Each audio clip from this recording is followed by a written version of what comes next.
วันนี้สิมาสาธิตเนาะมาอธิบายเรื่องวิธีการนำไซกาวแล้วก็พวกปืนยิง PU แล้วก็ปืนยิงซิลิโคนต่างๆเนาะคือยกตัวอย่างนี่คือตัวนี้นี่เนาะอันนี้เลยแม่นเขาเอิ้นว่าบังยิง PU บังยิง PU แต่ว่าเขาไปยิงกันซิลิโคนก็ได้ซิลิโคนตัวนี้นะเข้าในนี่ก็ได้คือกันแต่ว่าชีลองสาธิตให้เบิ่ง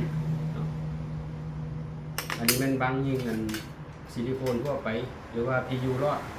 แบบนี้เขาก็มีอันนี้เอามาให้เป็นตัวอย่างเบิ่งเนาะอันนี้มันซิลิโคนอันนี้มันพวกกาวตะปูอันนี้เขาเอิ้นว่า PU กาว PU บ่แม่นซิลิโคนห้ามเอิ้นซิลิโคนเด็ดขาดเพราะว่าซิลิโคนก็เจ้าจะบ่มาใส่เป็นไส้กรอกแบบนี้ก็เจ้าจะใส่เป็นบางลักษณะแบบเป็นบางอย่าง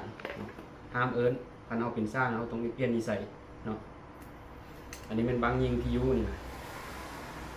แล้วก็ยิงซิลิโคนก็ได้ตัวอย่างเนาะวิธีการใช้แม่นเฮาต้องหั่นตัวนี้อันนี้เฮาสิหั่นมาให้เบิ่งตัวอย่างมันเป็นอะไรข้างใน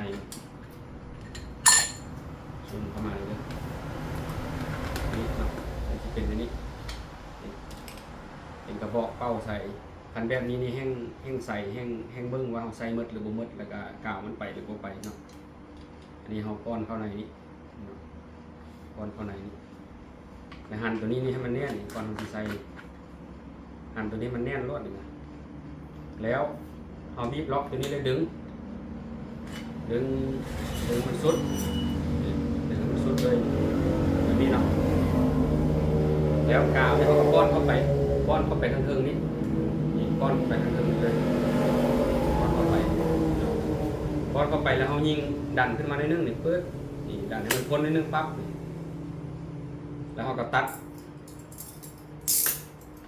อันน่ะออกน้อยเดียวนี่ตัดเอาแต่กิ๊บมันออกนี่ก็เลยก็แล้วเนาะสิลองเฮ็ดให้เบิ่งเด้อ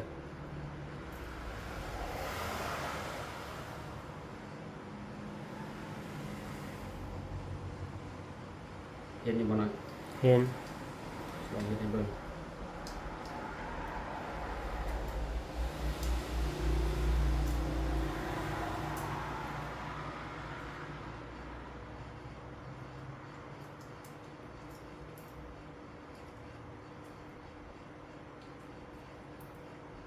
เตอร์มันเข้ามันเลย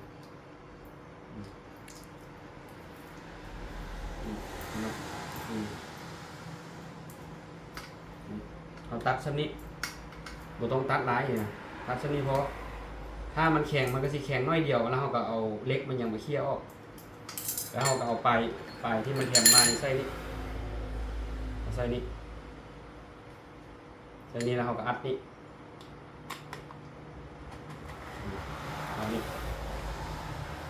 อันนี้เราก็ยิงไปแล้วมันก็สิดันขึ้นไปดันจนว่าไส้กรอกนี่มันจนขึ้นมาจำเทิงที่เลยเนาะถือว่ามันมดถ้าว่ากระบอกมันเปื้อนนี่นะกรณีกระบอกมันเปื้อนนี่นะตัวอย่างเนาะเฮาบ่อยากยิงให้มันเสียกาวอีกเนาะตัวอย่างเนาะสมมติว่าเฮากาวมันลื่นมันไหลดีกระบอกมันเปื้อนเนาะเวลาเฮายิงมันจะไหลขึ้นแบบนี้เลยนี่กระบอกมันจะไหลขึ้นนี่มันจะบ่มีอย่างเลยนะกาวมันก็จะบ่ล้นตกลงมาอยู่ในกระบอกเลยมันจะไหลขึ้นจนจำนะจนมดแล้วสุดท้ายกาววันนี้กาวบางกาวห้องมันก็สะอาดมันก็ยิงขึ้นไปจนมดเลยบ่เหลือห้ามเด็ดขาดบ่ให้ไปบีบกาวใส่ในบางนี้ห้ามเด็ดขาดเลยบ่ให้บีบใส่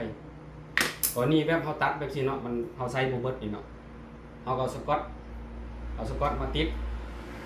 กดคุมสีแดงก่อนกดพักแล้วเนาะหรือว่าเฮาใส่บ่หมดเนาะให้เฮาเอาสก๊อตนี่มาติดไว้ติดพันไว้เลยติดพันไว้พันแล้วก็พันบ่ให้มันถึกลมบ่ให้มันถึกอากาศพันไว้พันอ้อมไว้จนมั่นใจแบบว่าลมจะเข้าเราพันไว้แบบนี้ติดไปมันสนิทเนาะเดี๋ยวมือหน้าเขาก็มาแกะสก๊อตแล้วก็ตัดบอลที่ว่ามันทึกลมนิดนึงตัดทิ่มแล้วมันก็เร็วๆเขาก็ใส่ได้ต่อแล้วถ้าสมมุติว่าเนาะมือหน้ามาเขามาใส่เนาะเขาตัดแล้วมันยังแข็งโยงกับตัดอ้อยลายจน สมมติว่ามือต่อไปเนาะเอาแกะออกมาแล้วมันแข็งสมมติว่านี่ถ้ามันแข็งเราก็ตัดลายเลยตัดให้มันซื่อเลยนี่นะตัดออกหมดรวดนี่นะตัดให้มันมนเลยแล้วเอาสกอตมาพันออมที่เป็นบังขึ้นไปเลยพันออมเป็นบังขึ้นไป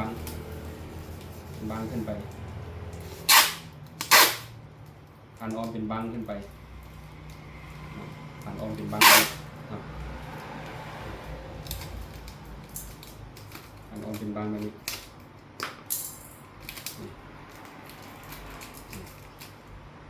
แล้วเราก็เอาปลายรอดที่มันแถมมานี่มาใส่นี่แล้วเราก็ยัดเข้าบังย่างเราก็ยัดเข้าบังเลย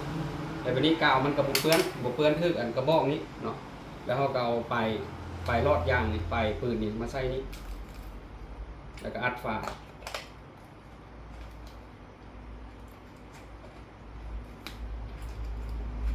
ให้มันเกี่ยวอัดฝาแล้วเราก็ยิงใช้ได้ต่อที่ถ้าใช้โบเบิร์ตแล้วมันให้เอาสกอตติปคืออธิบายนี่คือว่านี่สกอตติปห้ามเกะแล้วห้ามมันยัดเส้นทางหลังให้เอาใส่ทางเทิงตลอดเพราะบ่อยากให้บังนี่เปื้อนบ่อยากให้กระบอกทางในนี่เปื้อนเนาะให้มันสะอาดตลอดประมาณเนาะติดไว้ตัวได้เสียหายยางเก่งมันก็แข็งน้อยเดียวมันบ่แข็งลายเนาะมันก็ติดไว้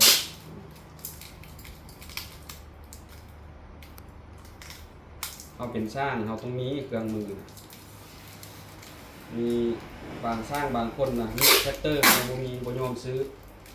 ถุงเครื่องมือกับบุมีกล้องเครื่องมือกับบุมีบยอมซื้ออย่างเลยแม้แต่กระทั่งมีดแคตเตอร์ยังไปถามเอาบางคนบยอมลงทุนเลยนี่เนาะเอากระเฮ็ดแบบนี้มันก็บ่แข็งกันใช้ได้โต๊ะมือหน้าสิเอารอดกาวที่เขาเฮ็ดเสียหายแล้วก็บอกที่มันเทมาเฮ็ดคลิปให้เบิ่งเนาะอันนี้เนาะบัดนี้เนาะอันนี้มันต่อมาเนาะอันนี้มันกาวบังกาวยิงซิลิโคนเนาะถ้าเฮาบ่อยากใส่บังตัวนี้เนี่ยมันเมื่อยมือมันแข็งเฮาสามารถเปลี่ยนมาใส่บังตัวนี้ก็ได้เนาะตัวอย่างเฮากับป้อนเขาเลยนี่นะป้อนเขาเลยแล้วเฮาก็ยิงเลยยิงได้เลยรถนี่นะเนาะยิงได้เลยเนาะก็เอานี้มาใส่ยิงได้เลยถ้าว่าฟอยมันนี่บ่เข้ากับหูบ่ได้ยากมันมีให้ม้างได้มันให้ม้างให้หันออกได้ฟอยมันคือเฮาก็ม้างฟอยมันออกเนาะเฮาก็หั่นฟอยมันนี่ออกมันมีน็อตหั่นอยู่เฮาหั่นฟอยมันนี่ออกบางรุ่นมันสิเฮ็ดเป็นฟอย2ชั้นเฮาเอาฟอยชั้นทางเทิงออกชั้นใหญ่ออกมันสิเหลือชั้นน้อยให้มันเข้ากับหูปืนอันนั้นให้มันเข้ากับหูบังซิลิโคนนี่เฮาก็หั่นฟอยมันนี่ออกเนาะเฮาสามารถหั่นม้างได้เด้ฟอยนี่นะแล้วมันเหลือแต่แกนเล็กนี่มันกระทั่งเพราะว่าพ้นของฟอยดันของบังกาวซิลิโคนหรือว่ากาวตะปูกาวอื่นทั่วไปที่เป็นกระบอกมันแข็งตัวนี้เนาะตัวอย่างในเบิ่ง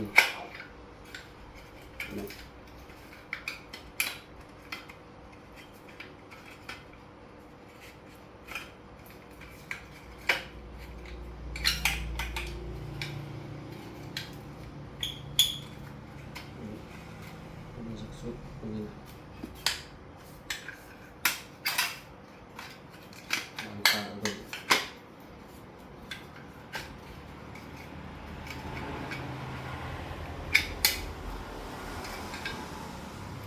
พักก่อนเลยนะตัวย่างเนาะ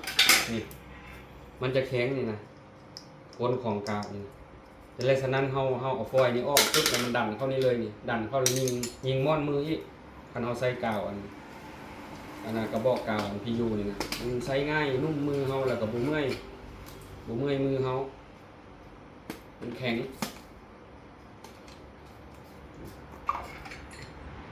เอาใช้ได้คือกันหลายคนบ่แม่นว่าเขาเฮ็ดมาขายแล้วใช้ได้แต่เฉพาะยิงพียูบ่แม่นมันใช้ได้หลากหลายขึ้นกับเฮาเข้าใจวิธีการใช้เนาะ ประมาณนี้มื้อหน้าสิเฮ็ดคลิปที่ว่าเป็นอันการใช้งานแบบว่าควยใช้เฮ็ดเพแล้วก็ใช้บ่เป็นอันนะคือคลิป